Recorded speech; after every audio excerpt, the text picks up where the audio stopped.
দর্শক, আজকের রাজনীতিতে আমাদের সঙ্গে আছেন বিএনপি দলীয় সাবেক এমপি নীলোফার চৌধুরী মনি, আমাদের সঙ্গে আছেন বাংলাদেশ এলডিপির চেয়ারম্যান সাদাত হোসেন সেলিম, বাংলাদেশ জামায়াতে ইসলামের কেন্দ্রীয় মজলিসে শুরা সদস্য মোহাম্মদ ইয়াসিন আরাফাত আছেন নাগরিক পার্টির যুগ্ম সদস্য সচিব মুশফিকুস সালেহীন। সাদাত হোসেন সেলিম, ঐক্যমত্য কমিশনের বৈঠকে জামায়াতকে বেশি অগ্রাধিকার দেওয়া হচ্ছে, অন্য দলগুলোকে ডেকে নিয়ে অপমান করা হচ্ছে, এমন অভিযোগ করেছে বাংলাদেশের সাম্যবাদী দল। আপনিও গতকাল ফরেন সার্ভিস একাডেমিতে বৈঠকের মাঝে বেরিয়ে আসেন, প্রতিবাদ করেন, পরে অবশ্য আবার গিয়েছেন। প্রতিবাদ, বয়কট, কি হচ্ছে, কি হয়েছে বৈঠকে? না, ধন্যবাদ আপনাকে। আসলে বাংলাদেশ সাম্যবাদী দল নয়, জামায়াতে ইসলামের প্রতিনিধি যখন বক্তব্য রাখছেন, তো আমরা তো বিষয়ভিত্তিক নিয়ে আলোচনা করছি। তখন সম্ভবত সংসদের স্থায়ী কমিটির বিষয় নিয়ে আলোচনার কথা ছিল, আলোচনা চলছিল, এবং আলোচনার বক্তারা সাধারণত 1-2 মিনিটের বেশি বলার সুযোগ পাচ্ছেন না, কারণ অনেক বক্তা বা 32টা রাজনৈতিক দলের।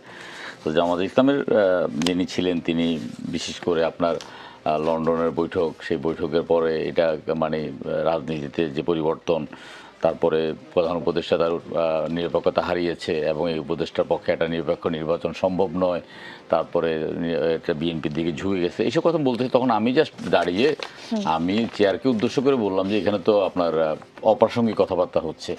তো এটা বলার সাথে সাথে উনি তখন বললেন যে এখানে আপনারা কত পার্সেন্ট মানে জনগণের প্রতিনিধিত্ব করেন। সাথে সাথে 7-8টা দল দাঁড়িয়ে গেলেন, বলো তাইলে আপনারাই থাকেন, আমাদের আর থাকার দরকার নাই।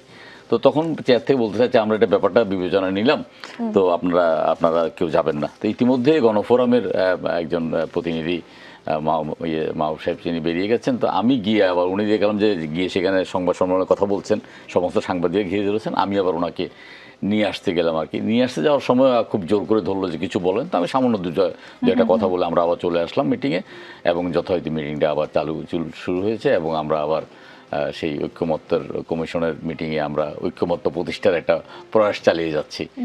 খুব ভালো কথা।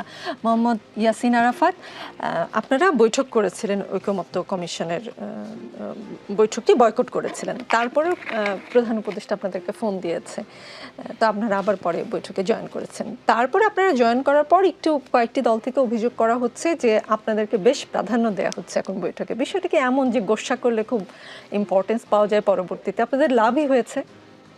দেখেন, জামাত ইসলামী নিজের দলের লাভের জন্য আগের বৈঠকটি বয়কট করেনি, আচ্ছা, বরং দেশের স্বার্থে মানুষের প্রয়োজনে প্রথম দিন বৈঠকটি বয়কট করেছিলেন।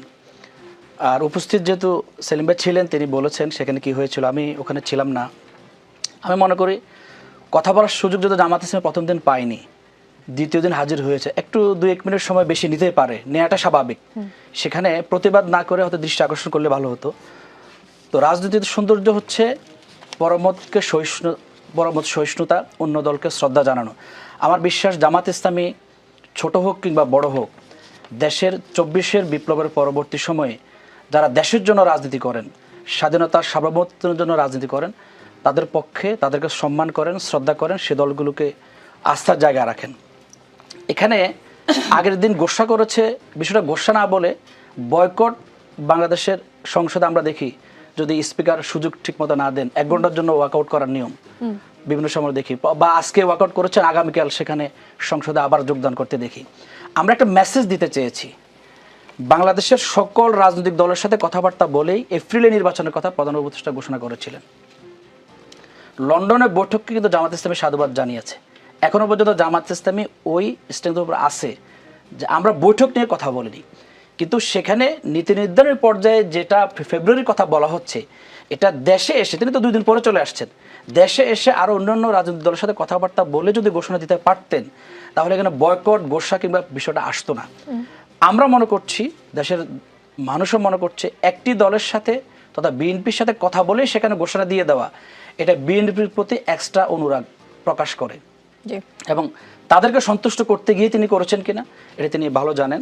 তো ফোনে জামাত ইসলাম আমাদের সাথে কথা বলেছেন, ভবিষ্যতে এই বিষয়গুলো হবে না, বা সকল দলকে সমান দৃষ্টিকোণ থেকে দেখা হবে, দেশের স্বার্থে দেশের সিদ্ধান্ত দেশে নেওয়া হবে। এই বিষয়গুলো সামনে আসার পরেই জামাত ইসলাম আবার বৈঠকে যোগ দিয়েছে। জি, আপনারা বলছেন যে দেশের সিদ্ধান্ত দেশে নিলে ভালো হতো, বা একটি দলের সাথে আলোচনা করে আসলে সিদ্ধান্ত নিতে পারে কিনা।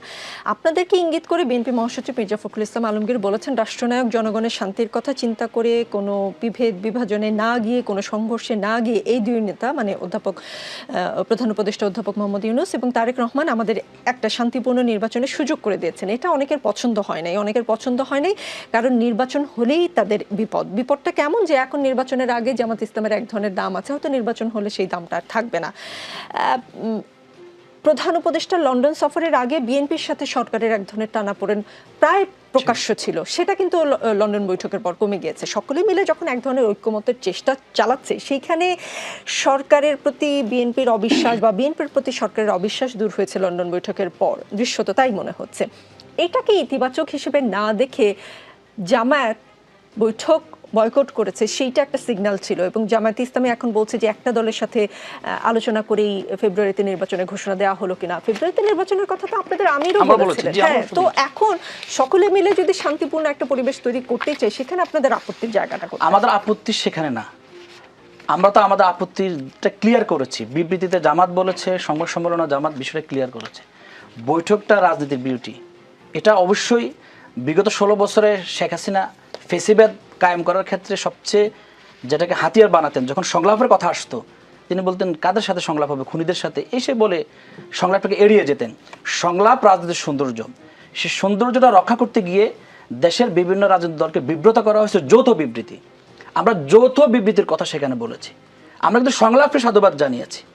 মাত্র 2টা দিন তিনি অপেক্ষা করতে পারতেন, আমরা সে জায়গাও জিনিসটা কথা বলেছি। দেখেন, সকল রাজনৈতিক দলের ঐক্যমতের ভিত্তিতে একটি সুন্দর নির্বাচন হওয়া, তারপরে জুলাই চার্টার ঘোষণা হওয়া, তারপরে বিভিন্ন সংস্কার সামনে আগানো, এটা তো আমরা এখনও চাই।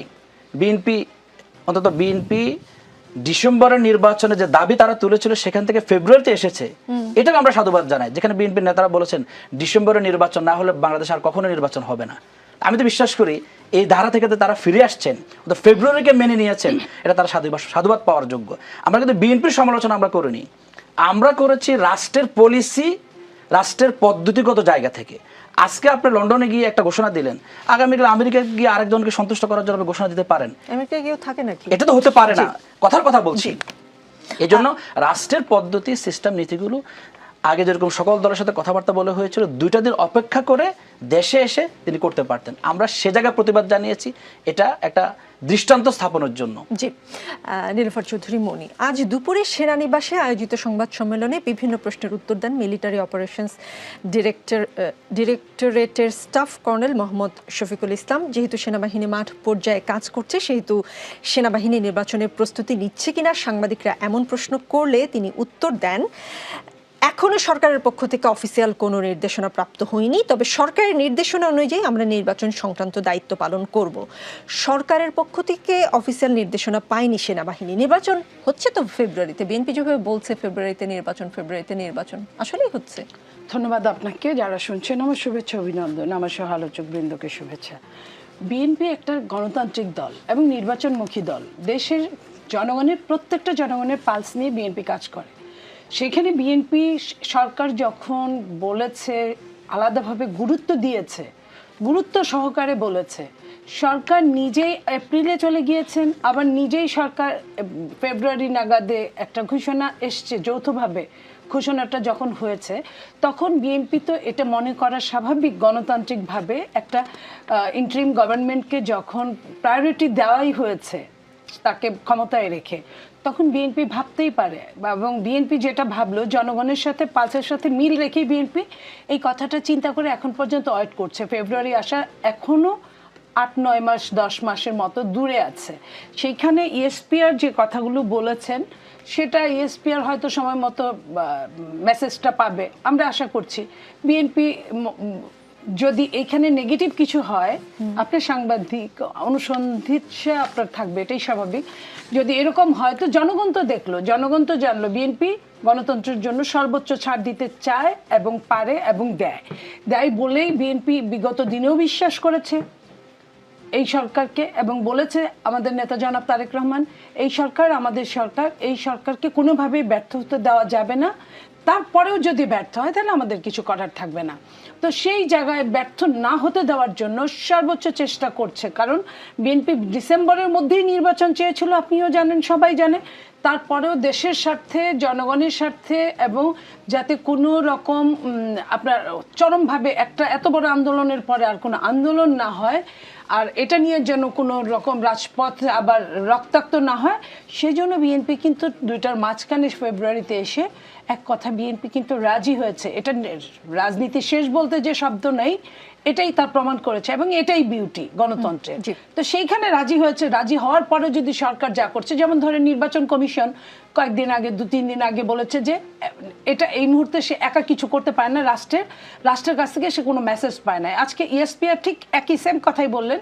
এখন পর্যন্ত তারা যেহেতু মাঠে ঘাটে কাজ করছে, এখন পর্যন্ত জরুরি আইনের মধ্যে তারা কোনো মেসেজ পায় নাই। সো আমরা মনে করতে চাই যে সরকার অবিলম্বে এই মেসেজটা দিবে, এবং যদি সরকার না দেয় তাহলে সরকার নিজে আগুনে ঝাঁপ দেওয়ার মতো। বিএনপি স্থায়ী কমিটির সদস্য সালাউদ্দিন আহমদও তাই বলেছেন যে আগামী ফেব্রুয়ারিতে জাতীয় নির্বাচনের বিষয়ে হওয়ার সিদ্ধান্ত নিয়ে দ্রুত নির্বাচন কমিশনের সঙ্গে আলোচনা করার জন্য সরকারের প্রতি তিনি আহ্বান জানিয়েছেন। কিন্তু ফেব্রুয়ারিতে নির্বাচনের বিষয়ে রাজনৈতিক দলগুলোর মধ্যে ঐক্যমত না হলে সরকার কেবল বিএনপির সাথে আলোচনা করে, যেই জায়গাটায় জামাতে ইসলামের আপত্তি যে একটি দলের সাথে আলোচনা করে যৌথ বিবৃতি দেওয়া, সেটা দেশে এসেও দেওয়া যেত, আলোচনা করে একতরফাভাবে ইসিকে দিয়ে ফেব্রুয়ারিতে নির্বাচনের সিদ্ধান্ত যদি সরকার নেয়, সেটা কি আসলে সরকারের কি নিরপেক্ষ অবস্থান তখন আর থাকবে?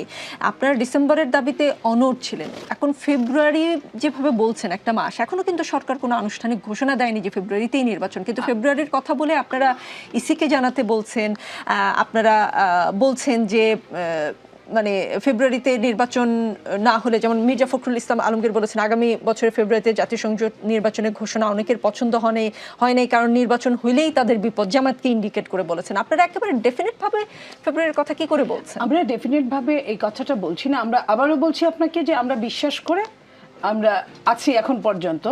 এখন সরকারের যদি অন্যরকম যদি ভিউ থাকে, যেটা ধরেন সরকার জামাতি ইসলামী সরকারের চালিকা শক্তি ছিল, আপনি খেয়াল করেন যে এই সরকার আসার পরে জামাত তার ঘাড়ে উঠেই বিএনপি এত বছরের বিএনপির সাথে সরাসরি তারা বিট্রের মধ্যে চলে গিয়েছে, এবং এই সরকারের একটা যে নিজস্ব একটা দল, সেটাও কিন্তু তাদের নিয়েই কিন্তু আপনার মাঠে আন্দোলন করিয়ে কিন্তু আওয়ামী লীগকে নিষিদ্ধ করলো, যে নিষিদ্ধ আওয়ামী লীগের কার্যক্রমকে, এবং লন্ডনে গিয়ে এই কথাটা বললো যে নিষিদ্ধ না স্থগিত, যেটাই হোক সেটা তারা করালো সরকারের ছত্রছায়ায়। কারণ সরকার 144 ধারা নিজেই ভঙ্গ করেছে, কারণ 144 ধারা ভঙ্গ করলে কি হয় বাংলাদেশের প্রেক্ষাপটে আমরা সবাই জানি। কিন্তু যখন এনসিপি এবং জামাত গেলেন, যখন তারা ওইখানে মঞ্চ করলেন 144 ধারার ভেতরে, তখন কিন্তু সরকার উল্টো আরো তাদেরকে আরামদায়ক ব্যবস্থা করে দিলেন। তো সেই জায়গায় যদি সরকার আবারও মনে করে যে বিএনপি কে এটা বলেছি, এটা বলে ঠান্ডা করলাম, এখন এদেরকে দিয়ে আবার মাঠে নামায় দিব, আপনি খেয়াল করেন আমি যদি আগেরটা মানে পুনরায় চিন্তা করি, আমি পলিটিক্স করি, আমার সব দিকেই চিন্তা করতে হবে, আমি মাঠেরটাও চিন্তা করব, ঘাটেরটাও চিন্তা করব, ঘরেরটাও চিন্তা করব। সেই চিন্তায় যদি আবার মনে করি যে এই দুই দল সহ ইসলামিক কিছু জোট দিয়ে যদি আবার মাঠে নামিয়ে দিয়ে আরেকটা আন্দোলন সরকার করায়, তো সরকার নিজেই নিজের তখন চরম খারাপ অবস্থা ডেকে নিয়ে আসবে, যেটা বিগত সরকার করেছিল। এত শক্তি, এত কিছু, এত জিও পলিটিক্স থেকে এত কিছু ধান্দা করার পরেও সরকার কিন্তু বাধ্য হয়েছে যেতে এই দেশ ছেড়ে। সো এরকম কোনো ঘটনা ঘটুক অন্তত বিএনপি আর চায় না বলেই বিএনপি কিন্তু সবচেয়ে বেশি সহযোগিতার হাত বাড়িয়ে দিয়েছে। তো সহযোগিতার হাত যদি সরকার যদি ধরে রাখে, যেমন ধরেন আমাদের নেতা জনাব তারেক রহমান যেমন 1 হাত বাড়িয়ে দিয়েছেন, সরকার প্রধান কিন্তু 2 হাত বাড়িয়ে দিয়ে জাপটে ধরেছেন, এটা কিন্তু ভালো সাইন। আমি কিন্তু এটা অন্য কিছু মনে করছি না। সরকারের যদি ওই ব্যবস্থাটা যদি মনে প্রাণে থাকে, তাহলে বাংলাদেশের গণতন্ত্রের জন্য এবং জনগণের জন্য এটা সুফল বয়ে নিয়ে আসবে। আর যদি ওইখান থেকে যে আমি শারীরিকভাবে একরকম দেখালাম, মেন্টালি আমি আরেক রকম দেখালাম, তাহলে কিন্তু সরকারকে প্রস্তুত থাকতে হবে। কারণ এই সরকারের কিন্তু পায়ের নিচে নর্মালি মাটি থাকার কথা না, কারণ তার কোনো রাজনৈতিক দল নাই, তার কোনো অভিজ্ঞতা নাই। সে সবগুলো কিছুক্ষণ আগে বললেন সরকারের দল এনসিপির কথা, এখন আবার বলছেন সরকারের রাজনৈতিক এটা সরকারের, আমি বলেছি একটা জায়গায় যে নিয়ে আসছে এনসিপি, এখনো গঠনতন্ত্র আমরা দেখি নাই, সারা বাংলাদেশে কমিটিও দেখিনি এবং রেজিস্ট্রেশনও দেখি তারা নাই। registration আমি করতে বলছি যাচ্ছে। জি, আমি যে আসছি, সরকার নীলুফার। একটা চেষ্টা করছে একটা জায়গায় দাঁড়ানোর, বাট এখন পর্যন্ত তার পায়ের নিচে ওইভাবে মাটি নাই। সো দ্যাট সরকার ভাবে বুঝার কথা যে কার সাথে কতটুকু কি করা যায়। কি করা যায়। জি, মুশফিক সালেহীন, আসন্ন জাতীয় সংসদ নির্বাচন সামনে রেখে নতুন রাজনৈতিক দল নিবন্ধনের জন্য নির্বাচন কমিশনে আবেদন গ্রহণের শেষ দিন 22 জুন, মানে রোববার ইসিতে নিবন্ধনের আবেদন জমা দেবে এনসিপি। আমাদের কাছে সর্বশেষ তথ্য এটাই। আপনাদের ব্যক্তি জীবনের ঝড়ঝাপটা কাটিয়ে নিবন্ধনের শেষ মুহূর্তের প্রস্তুতি কেমন চলছে? শুরুতেই আমার সহ আলোচকবৃন্দ এবং যারা শুনছেন তাদের সকলকে সালাম এবং শুভেচ্ছা।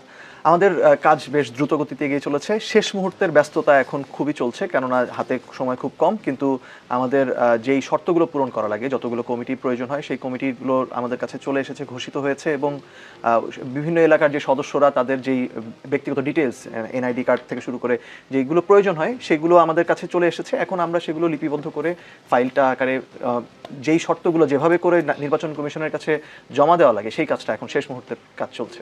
জি, দলের উপর দিয়ে নানান ধরনের ঝড়ঝাপটা যাচ্ছে, কারো কারো ব্যক্তিগত জীবন বা নানান অসুবিধা, সেগুলো কি আপনাদের দলের উপর যে প্রভাব তৈরি করেছে সেটা আপনারা কাটিয়ে ওঠার জন্য কোনো চেষ্টা করছেন, নাকি you are okay with it everything?